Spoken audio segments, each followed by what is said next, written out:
Je ne suis pas pour l'idée de démissionner sans avoir un autre emploi en perspective. Et si vous regardez cette chaîne, vous savez que je parle beaucoup de l'élaboration de plans de jeu pour maximiser vos chances de réussite professionnelle. Cependant, il y a des situations où vous devez absolument quitter votre poste et partir. Voici les 5 situations où vous devez rapidement rompre le contrat et partir.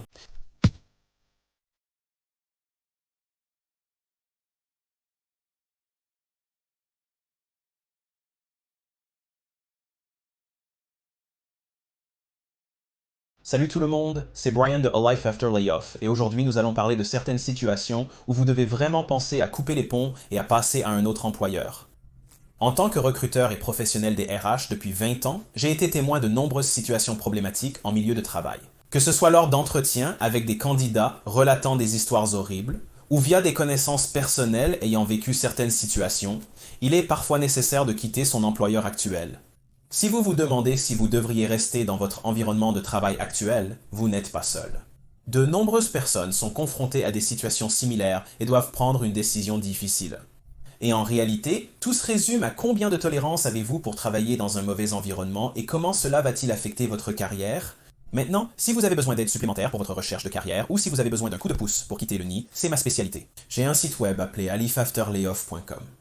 Il regorge de conseils et d'astuces pour se faire remarquer par les recruteurs, se préparer aux entretiens et décrocher le travail de vos rêves. Rien n'est plus émotionnellement ou même physiquement épuisant que de tolérer un travail que vous détestez absolument. Non seulement vous êtes affecté, mais votre entourage l'est aussi. Ainsi vos proches, votre conjoint, les personnes de votre famille, votre cercle d'amis, tout le monde est également affecté. Et je suis convaincu qu'un emploi stable est une mauvaise excuse pour tolérer un environnement de travail toxique. Cela ne signifie pas que vous devriez abandonner face aux situations difficiles au travail. En fait, les entreprises apprécient les candidats qui persévèrent face à l'adversité. Il y a beaucoup de gens qui justifient le fait de rester dans des postes malsains pour eux sur la base d'un certain niveau d'obligation qu'ils ressentent peut-être envers un patron qui leur a donné leur première chance ou une entreprise qui leur a donné leur premier coup de pouce à la sortie de l'école, et nous sommes également imprégnés de cette idée que le changement fréquent d'emploi est mauvais. Bien que nous ne voulions pas avoir cela sur notre CV, les recruteurs comprennent la différence entre changer fréquemment d'emploi et quitter une mauvaise situation. Vous ne devriez pas vous sentir obligé de rester dans une situation qui ne correspond pas à vos valeurs fondamentales ou qui vous nuit physiquement ou mentalement.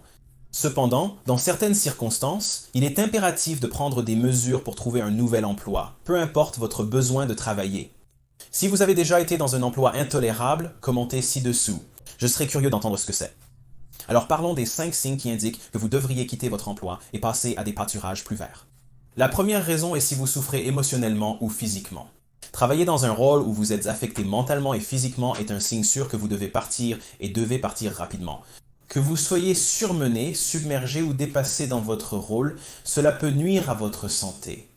Et encore une fois, cela ne vous affecte pas seulement, cela affecte aussi les personnes les plus proches de vous.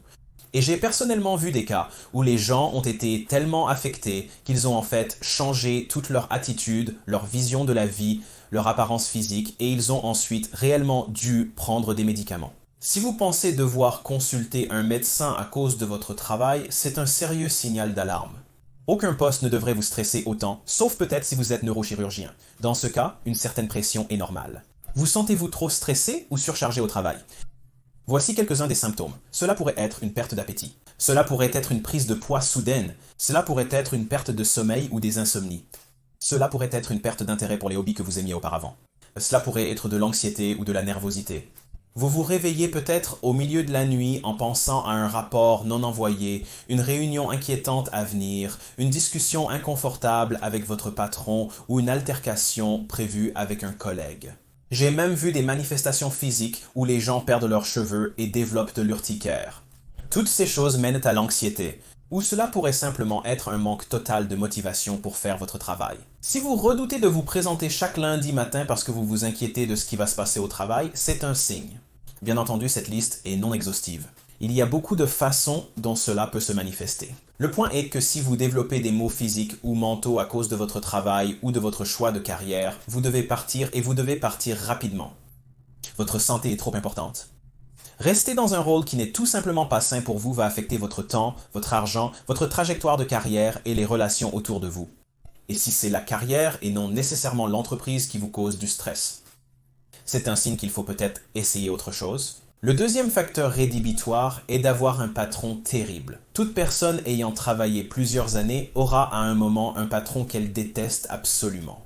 C'est inévitable et la principale raison pour laquelle les gens quittent leur emploi. L'insatisfaction de travailler pour un mauvais patron est le moteur qui pousse à chercher d'autres opportunités. Même si vous étiez un excellent employé auparavant, un changement d'entreprise ou de patron peut soudainement vous faire sentir comme un échec, comme si rien de ce que vous faites ne leur convenait. Remettre en question votre valeur personnelle peut avoir un impact négatif sur votre carrière professionnelle. Et j'ai personnellement vu des patrons qui ont réduit les bonus mérités de leurs employés simplement parce qu'ils en avaient envie. Ils ne pensaient pas l'avoir mérité, de même pour les retours sur les performances. J'ai vu des patrons jeter leurs employés sous le bus dans des contextes très publics auparavant et malheureusement, certaines personnes accèdent à des postes de direction alors qu'elles n'ont pas leur place là-bas. Ils manquent d'intelligence émotionnelle et font preuve de mauvaise qualité de leadership au travail. Un bon leader ne vous réprimanderait jamais devant vos collègues ou d'autres membres de l'entreprise. Un bon leader fournit également des retours motivants qui vous aident à améliorer vos performances et non à écraser votre volonté de vivre. Un mauvais leader vous réprimande devant vos collègues de manière à vous donner envie de démissionner immédiatement. Ils rejetteront vos idées ou vous décourageront par la critique. Si vous êtes dans l'une de ces situations, songez à partir. Une culture de travail toxique est la raison suivante. Une mentalité de gagner à tout prix dans une entreprise est un signe d'une culture de travail toxique. Cela commence généralement en haut et conduit à un fort taux de roulement du personnel. Maintenant, c'est une chose d'être un environnement de travail compétitif et d'être très agressif sur le marché, mais c'est une autre chose de gagner à tout prix, même au détriment de vos employés ou de faire ce qui est juste sur le marché. La plupart des entreprises publient des valeurs fondamentales et vous pouvez généralement voir les déclarations de valeurs fondamentales écrites et généralement affichées en évidence quelque part dans le bureau ou dans la littérature de votre entreprise, peut-être même sur le site web. Cependant, si dans un environnement de travail, les valeurs fondamentales ne sont pas reflétées par la direction, c'est le signe d'un problème. Y a-t-il des chuchotements près des fontaines à eau? Comment les gens se traitent-ils entre eux? Comment les collègues se traitent-ils entre eux? Lors des réunions, les participants sont-ils traités avec respect? Vos objectifs sont-ils réalistes et atteignables? Vos réalisations sont-elles reconnues? Même vos collègues et coéquipiers peuvent désormais être toxiques ou contribuer à un environnement de travail toxique. Si vous travaillez avec quelqu'un qui semble déterminé à rendre votre vie misérable, à répandre des rumeurs ou même à aller voir votre patron dans votre dos pour parler de vous, cette personne est une influence toxique. Et pour une raison quelconque, ces personnes ont tendance à occuper des rôles influents, qu'ils soient là depuis longtemps et qu'ils aient la confiance du patron. Mais un manager astucieux reconnaîtrait ces problèmes et gérerait la situation. Mais si votre manager semble être inconscient ou même pire, aligné avec eux, alors il est temps de chercher ailleurs car vous ne gagnerez jamais dans cette situation. Il vaut mieux trouver une position où vous n'êtes pas entouré d'une telle toxicité. La raison suivante est si l'entreprise fait quelque chose d'illégal. Si l'entreprise pour laquelle vous travaillez enfreint la loi, ou pire encore, vous demande d'enfreindre la loi, vous devez partir immédiatement. La boussole morale de l'organisation est complètement sans direction. Et deuxièmement, vous pourriez être personnellement responsable. Que ce soit une opacité financière, des politiques environnementales douteuses ou la violation de lois sur les ressources humaines, il faut être très prudent. Donc, si vous voyez quelque chose, la première chose que vous devriez faire est d'aller à votre département des ressources humaines, de le signaler à eux, ou si vous avez un département juridique, allez-y. S'ils ne réagissent toujours pas, ou si rien n'est fait à ce sujet et que vous voyez toujours le même comportement se poursuivre, alors vous devez simplement couper les ponts. Aucun travail ne vaut la peine de ruiner votre réputation professionnelle. Le dernier élément rédhibitoire est d'être invité à faire quelque chose de dangereux.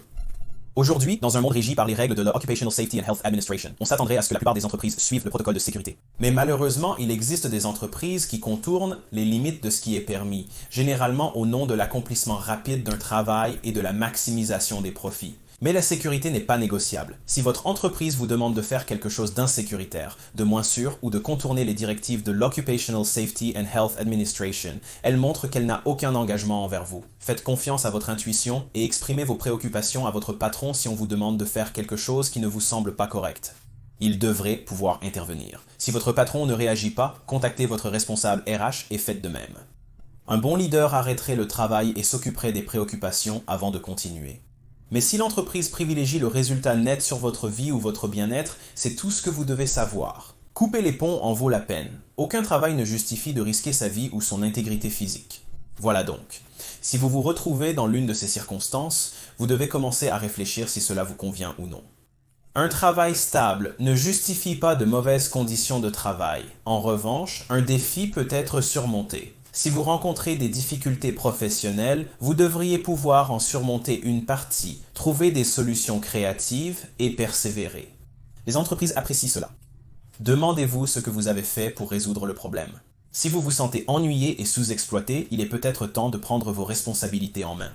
Avez-vous proposé de piloter un projet d'optimisation des processus dans votre service? Et le développement de compétences pour améliorer votre carrière? Il existe une fine ligne entre changer fréquemment de travail et quitter un mauvais emploi. Ne tolérez pas une position dans laquelle vous avez été placé dans certains des scénarios ci-dessus, juste pour garder un emploi stable. Vous êtes responsable de votre carrière et c'est à vous de prendre les mesures pour atteindre vos objectifs. Personne d'autre ne le fera pour vous. Si cette vidéo vous a plu, un pouce en l'air serait apprécié. Cela aide les autres à trouver le contenu recherché. Abonnez-vous pour recevoir chaque semaine de nouveaux contenus pleins de conseils pour faire progresser votre carrière et décrocher le travail de vos rêves. Merci d'avoir regardé, à la prochaine.